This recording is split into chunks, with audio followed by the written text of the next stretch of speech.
दास्तान ईमान फरोशों की जिल्द अव्वल किस्त 4 हिस्सा 1। 7वीं लड़की जब सुल्तान को कत्ल करने आई। सुल्तान सलाहुद्दीन अयूबी के दौर के वक़ाए नगारों की तहरीरों में एक शख्स सैफुल्लाह का जिक्र इन अल्फाज में आता है कि अगर किसी इंसान ने सुल्तान अयूबी की इबादत की है तो वो सैफुल्लाह था। सुल्तान अयूबी के गहरे दोस्त और दस्ते रास्त बहाउद्दीन शुद्दाद की इस डायरी में, जो आज भी अरबी जुबान में महफूज है, सैफुल्लाह का जिक्र तफसील से मिलता है।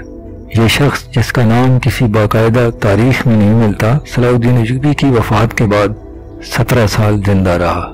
वक़ाए नगार लिखते हैं कि इसने उम्र के ये आखिरी 17 साल सुल्तान अयूबी की कब्र की मजावरी में गुजारे। इसने वसीयत की थी कि वो मर जाए तो उसे सुल्तान के साथ दफन किया जाए, मगर सैफुल्लाह की कोई मुआशरती हैसियत नहीं थी। वो एक गुमनाम इंसान था जिससे आम कब्रिस्तान में दफन किया गया और जल्द ही इस कब्रिस्तान पर इंसानों ने बस्ती आबाद करके कब्रिस्तान का नामो निशान भी मिटा डाला। तारीखी लिहाज से सैफुल्लाह की अहमियत ये थी कि वो समंदर पार से अयूबी को कत्ल करने आया था। उस वक्त उसका नाम मैग्नाना मारियोस था। उसने इस्लाम का सिर्फ नाम सुना था, उसे कुछ इल्म न था कि इस्लाम कैसा मजहब है। सलीबियों के प्रोपेगंडे के मुताबिक उसे यकीन था कि इस्लाम एक काबिल नफरत मजहब और मुसलमान एक काबिल नफरत फिरका है जो औरतों का शदाई और इंसानी गोश्त खाने का आदी है। लिहाजा मैग्नाना मारियोस जब कभी मुसलमान का लफ्ज सुनता तो नफरत से थूक देता। वो बेमिसाल जुर्रत का मुजाहरा करते हुए जब सलाहुद्दीन अयूबी तक पहुंचा तो मैग्नाना मारियोस कत्ल हो गया और उसके मरदूद वजूद से सैफुल्लाह ने जन्म लिया। तारीख में ऐसे हुक्मरानों की कमी नहीं जिन्हें कत्ल किया गया या जिन पर कातलाना हमले हुए, लेकिन सुल्तान अयूबी तारीख की उन मौजूदी चंद शख्सियतों में से है जिसे कत्ल करने की कोशिशें दुश्मनों ने भी की और अपनों ने भी, बल्कि अपनों ने उसे कत्ल करने की गैरों से ज्यादा कोशिशें की, साजिशें की। ये अमर अफसोसनाक है कि सुल्तान अयूबी की दास्तान ईमान फरोज के साथ साथ ईमान फरोशों की कहानी भी चलती है।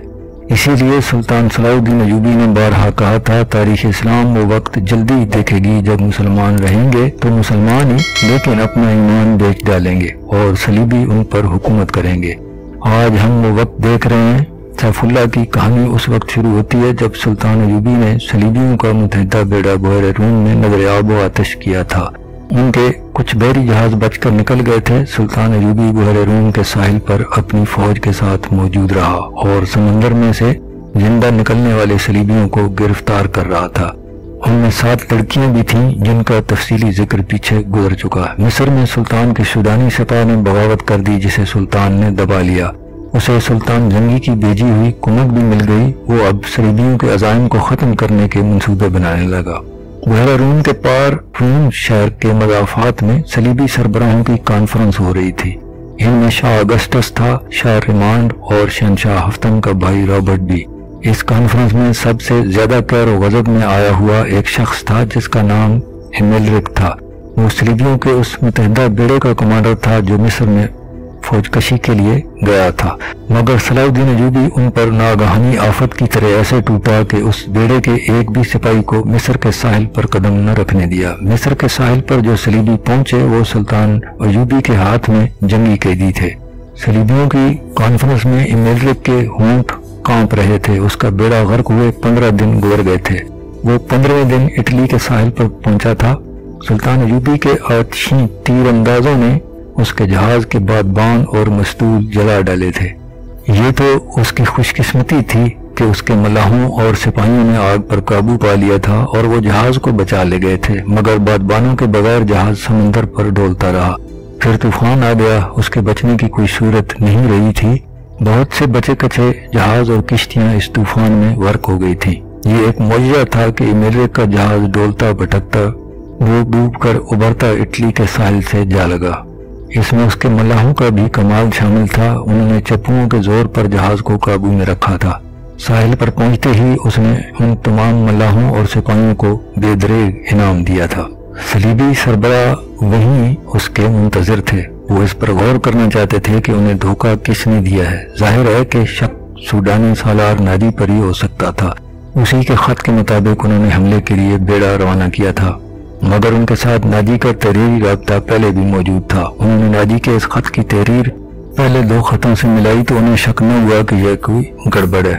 انہوں نے قاہرہ میں جاسوس بھی بھیج رکھے تھے، مگر ان کی طرف سے بھی کوئی اطلاع نہیں ملی تھی۔ انہیں یہ بتانے والا کوئی نہ تھا کہ سلطان صلاح الدین ایوبی نے ناجی اور اس کے سازشی سالاروں کو خفیہ طریقے سے مروا دیا اور رات کی تاریکی میں گمنام قبروں میں دفن کر دیا تھا، اور صلیبی سربراہوں اور بادشاہوں کے غم و گمان میں بھی یہ بات نہیں آ سکتی تھی کہ جس خط پر انہوں نے بیڑا روانہ کیا تھا وہ خط ناجی کا ہی تھا، مگر حملے کی تاریخ سلطان ایوبی نے تبدیل کر کے لکھی تھی۔ جاسوسوں کو ایسی معلومات کہیں سے بھی نہیں مل سکی تھی۔ یہ کانفرنس کسی نتیجے پر نہ پہنچ سکی۔ ایمیلرک کے منہ سے بات نہیں نکلتی تھی، وہ شکست خوردہ تھا، غصے میں بھی تھا اور تھکا ہوا بھی تھا۔ کانفرنس اگلے روز کے لیے ملتوی کر دی گئی۔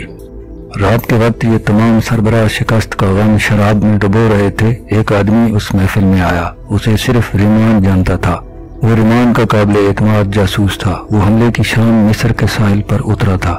اس سے تھوڑی ہی دیر پہلے صلیبیوں کا بیڑا آیا اور اس کی آنکھوں کے سامنے یہ بیڑا سلطان ایوبی کی قلیل فوج کے ہاتھوں تباہ ہوا تھا۔ یہ جاسوس مصر کے ساحل پر رہا اور اس نے بہت سی معلومات اکٹھی کر لی تھیں۔ ریمان نے اس کا تعارف کرایا تو سب اس کے گرد جمع ہو گئے۔ اس جاسوس کو معلوم تھا کہ صلیبی سربراہوں نے سلطان ایوبی کو قتل کرانے کے لیے رابن نام کا ایک ماہر جاسوس سمندر پار بھیجا تھا، اور اس کی مدد کے لیے 5 آدمی اور 7 جوان اور خوبصورت لڑکیاں بھیجی گئی تھی۔ اس جاسوس نے بتایا کہ رابن زخمی ہونے کا بہانہ کر کے صلاح الدین ایوبی کے کیمپ میں پہنچ گیا تھا۔ اس کے 5 آدمی تاجروں کے بھیس میں تھے۔ ان میں کرسٹوفر نام کے ایک آدمی نے ایوبی پر تیر چلایا، مگر تیر خطا گیا۔ 5 آدمی پکڑے گئے اور 7 لڑکیاں بھی پکڑی گئیں۔ انہوں نے کہانی تو اچھی گڑھ لی تھی۔ سلطان ایوبی نے لڑکیوں کو پناہ میں لے لیا اور 5 آدمیوں کو چھوڑ دیا تھا، مگر ایوبی کا ماہر سراغ رساں جس کا نام علی بن سفیان ہے اچانک آ گیا۔ اس نے سب کو گرفتار کر لیا اور 5 میں سے ایک آدمی کو سب کے سامنے قتل کرا کے دوسروں سے اقبال جرم کروا لیا۔ جاسوس نے کہا، میں نے اپنے متعلق بتایا تھا کہ ڈاکٹر ہوں، اس لیے سلطان نے مجھے زخمیوں کی مرم پٹی کی ڈیوٹی دے دی۔ وہیں مجھے یہ اطلاع ملی کہ سوڈانیوں نے بغاوت کی تھی جو دبا لی گئی ہے، اور سوڈانی افسروں اور لیڈروں کو ایوبی نے گرفتار کر لیا ہے۔ رابن 4 آدمی اور 6 لڑکیاں ایوبی کی قید میں ہیں، لیکن ابھی تک ساحل پر ہیں۔ 7ویں لڑکی جو سب سے زیادہ ہوشیار ہے لاپتہ ہے۔ اس کا نام مبینہ ارتلاش ہے، موبی کہلاتی ہے۔ ایوبی بھی کیمپ میں نہیں ہے اور اس کا سراغ رساں علی بھی وہاں نہیں ہے۔ میں بڑی مشکل سے نکل کر آیا ہوں۔ بہت زیادہ اجرت پر تیز رفتار کشتی مل گئی تھی۔ میں یہ خبر دینے آیا ہوں کہ رابن، اس کے آدمی اور لڑکیاں موت کے خطرے میں ہیں۔ مردوں کی فکر ہمیں نہیں کرنی چاہیے، لڑکیوں کو بچانا لازمی ہے۔ آپ جانتے ہیں کہ سب جوان ہیں اور چنی ہوئی خوبصورت ہیں۔ مسلمان ان کا جو حال کر رہے ہوں گے اس کا آپ تصور کر سکتے ہیں۔ شاہ اگسطس نے کہا، ہمیں یہ قربانی دینی پڑے گی۔ ریمان نے کہا، مسلمان ان کے ساتھ وحشیوں والا سلوک کر رہے ہوں گے، لڑکیاں ہم پر لعنت بھیج رہی ہوں گی۔ میں انہیں بچانے کی کوشش کروں گا، یا یہ بھی ہو سکتا ہے کہ مسلمان ان لڑکیوں کے ساتھ اچھا سلوک کر کے انہیں ہمارے خلاف ہی جاسوسی کے لیے استعمال کرنے لگیں۔ بہرحال ہمارا یہ فرض ہے کہ انہیں قید سے آزاد کروائیں، مجھے اس کے لیے اپنا آدھا خزانہ خرچ کرنا پڑے تو بھی میں تیار ہوں۔ جاسوس نے کہا، یہ لڑکیاں صرف اس لیے قیمتی نہیں کہ یہ لڑکیاں ہیں، بلکہ اس لیے بھی کہ تربیت یافتہ ہیں۔ اتنے خطرناک کام کے لیے ایسی لڑکیاں ملتی کہاں ہیں؟ آپ کسی جوان لڑکی کو ایسے کام کے لیے تیار نہیں کر سکتے کہ وہ دشمن کے پاس جا کر اپنا آپ دشمن کے حوالے کر دے، دشمن کی عیاشی کا ذریعہ بنے اور جاسوسی اور تخریب کاری کرے۔ اس کام میں عزت تو سب سے پہلے دینی پڑتی ہے، پھر بھی ہر وقت خطرہ لگا رہتا ہے کہ جاسوسی کا راز کھلنے پر اذیتیں دی جائیں گی یا جان سے مار دیا جائے گا۔ جاری ہے۔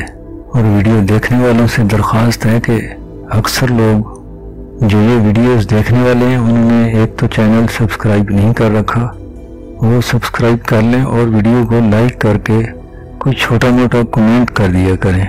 جزاک اللہ۔